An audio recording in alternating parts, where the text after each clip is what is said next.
une vieille demande de la profession. Quand j'étais au ministère de la Santé, cet accès direct était une demande majeure et centrale, hein, pour la profession. Euh, Effectivement, hein, il y a des textes qui semblent montrer que cette demande va aboutir, hein. La ministre de la Santé s'est exprimée en ce sens. Les textes sont clairs à ce titre par rapport au DPC.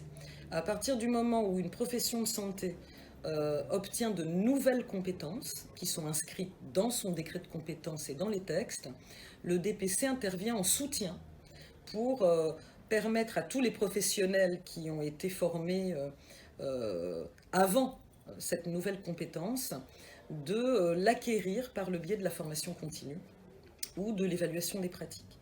Et donc, dès que les textes seront votés, je crois que ça va intervenir dans le cadre du PLFSS, dès que les textes seront votés, il est évident qu'il appartiendra aux organismes de DPC de proposer des actions permettant aux masseurs kinésithérapeutes de se positionner dans cet accès direct et de développer des compétences qui les rendront efficaces et efficients dans cet accès direct. Je sais que d'ores et déjà, les instituts de formation en formation initiale préparent les étudiants à cette éventualité.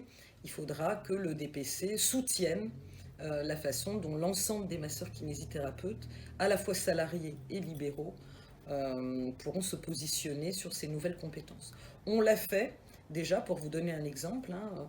Vous savez que la possibilité de vacciner contre la grippe pour les pharmaciens a été étendue en début d'année à l'ensemble des pharmaciens.